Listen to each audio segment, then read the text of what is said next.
The title of today's video might be triggering to some of you, but for many in our audience, saving for retirement is actually an issue that we need to address. How much of your income are you actually saving? And is it enough for your retirement?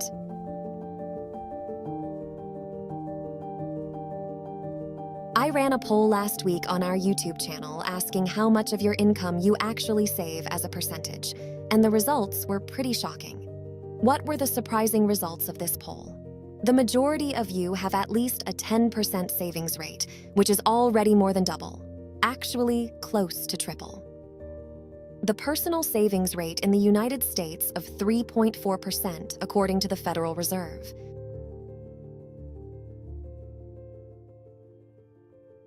Should you be proud of your savings rate? So, right then and there, I think you should pat yourself on the back because that's pretty impressive. But what was even more interesting to me?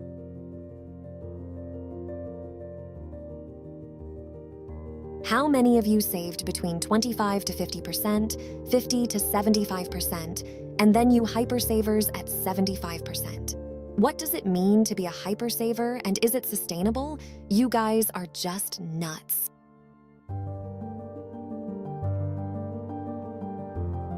Could excessive saving actually harm your life satisfaction? In general, I think saving more money is usually a really good thing. It gives you more of a cushion, you're able to retire faster, and it gives you some peace of mind. But what happens when you go too far? Some of you might be taking it too far, and that's what I actually want to talk about today. When you take it too far, it's actually a detriment to your own life satisfaction.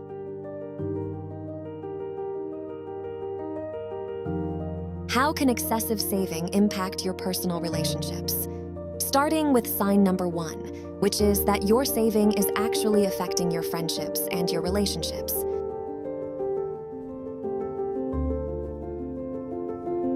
Why are financial problems one of the top reasons for divorces? Take a look at this chart of the top reasons for divorce in 2024. Arguing is listed as 3rd on this list, and financial problems are 5th. Why is money often a source of stress between partners? If you are arguing about money, it's probably not a good recipe. With 37% of people citing money problems as a reason for divorce, we can see that money is often a topic that can cause stress between two people.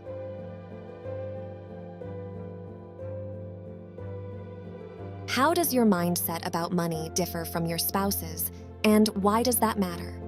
This is especially because your mindset about money is personal and can differ from your spouse's quite a lot. How many people are stressed about not having enough money? What we actually don't know is what percentage of these people are stressed about not having enough money.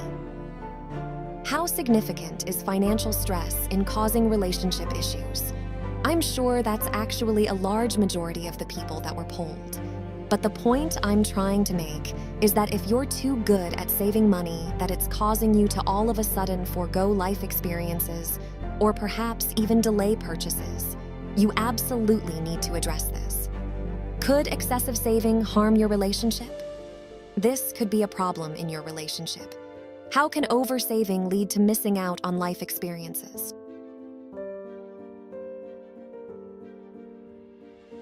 Often, the people that are very good at saving are actually very frugal, and the habit of frugality is really hard to kick once you start accumulating more and more money. How does frugality impact your relationship over time? This habit of frugality might be one that you have with your partner early on in the relationship that is rooted from a good intentioned place. How do early financial habits affect long-term relationships? So you might have gotten together when you are both really young, you're both in debt, you maybe don't have a house, and you have no retirement savings. How does frugality help couples in the early stages of their relationship? Perhaps frugality was your only way to kind of band together and have financial independence and stability, but as decades pass, and both of you guys are really disciplined with saving, paying off debt, and actually making more money, your financial situation might improve dramatically. What happens to frugality as financial situations improve? At some point, you might accumulate so much money that you are more than on track for retirement, and it might get to a point where perhaps your frugality and your scarcity mindset around money becomes too much. How does reaching financial goals affect your saving habits? One of the spouses might want to continue accumulating wealth, while the other spouse is thinking, well, the frugality was like a means to an end, and now that we are finally at financial independence, why are we still frugal? What tensions can arise when partners have different financial priorities? If you're really good at saving, this could actually be a problem that you face with your partner, and you actually need to ask yourself, how much is enough, and when is it enough?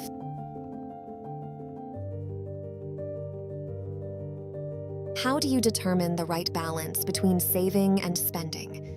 Because that's the entire point of this whole thing. We want to accumulate money so that we can buy some freedom in our lives and be secure, and we don't want our relationships to suffer as a result of our obsession with saving.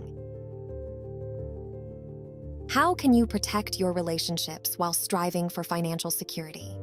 It's also important to know when to draw the line and scrutinize purchases. Why is it important to assess the value of your purchases? So, early on, when you aren't making that much money, perhaps it's easy to criticize your partner for buying things like a coffee at Starbucks or your Netflix subscription. But as your disposable income grows and your savings increase, some of these small purchases aren't even worth your time in terms of arguments or mindshare, which I will get into later in sign number 4. How do small purchases impact your relationship when income grows?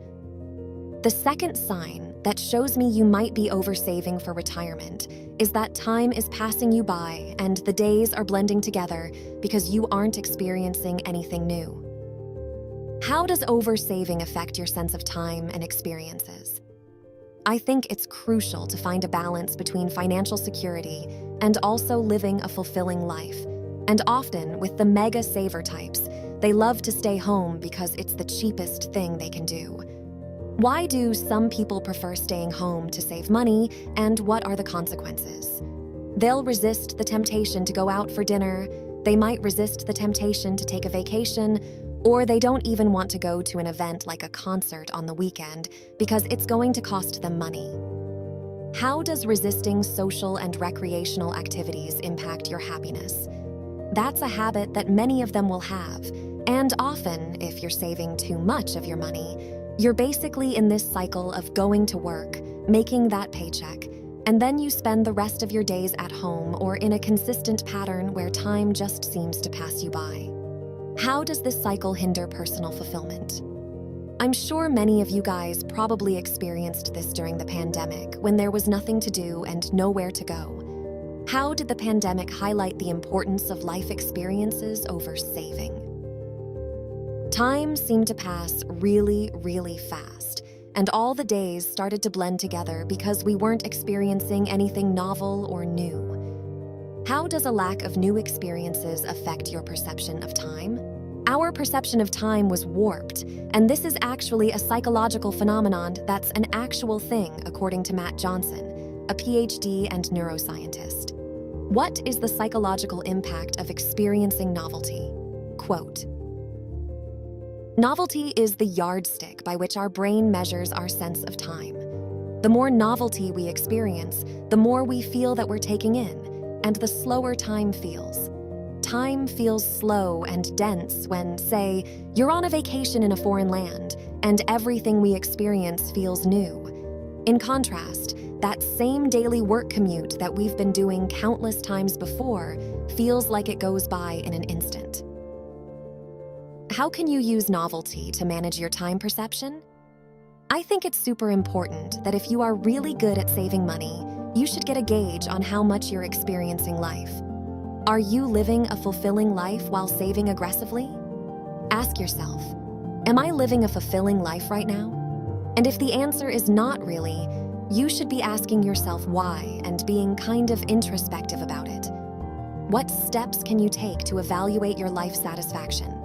Now, everyone is entitled to do whatever they want with their time, and for some people, maybe that is spending it at home.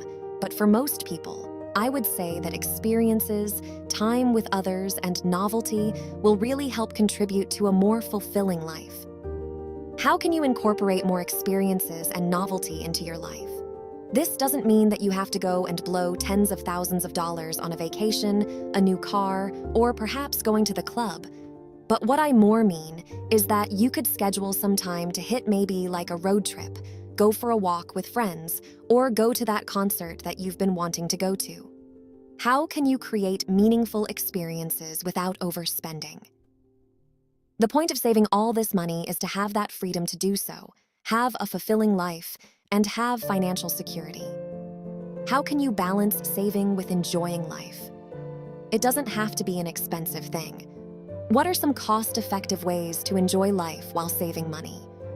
We just want to shift our mindset from always saving and saving and saving to, hey, it's okay to spend some here and there. How can shifting your mindset improve your quality of life?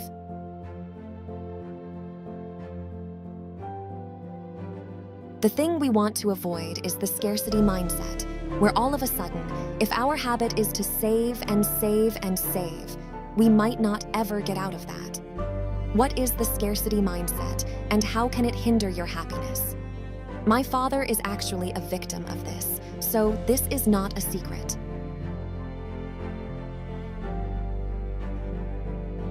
How can generational attitudes towards saving affect current behaviors? I think he would be happy to tell you that he has a hard time spending money at his age. Why might older generations struggle with balancing saving and spending? He doesn't really think that he can change his behavior anymore. And since he grew up in poverty in Asia back during a period of war as well as unrest in his country, it's just always been ingrained in him that he needs to save every single penny and dollar that he could. How do traumatic financial experiences influence saving habits? If you have parents or relatives or even friends that have lived through some trauma, especially financially related trauma, it's pretty common to see this type of behavior. How can understanding the root causes of saving habits help you balance better?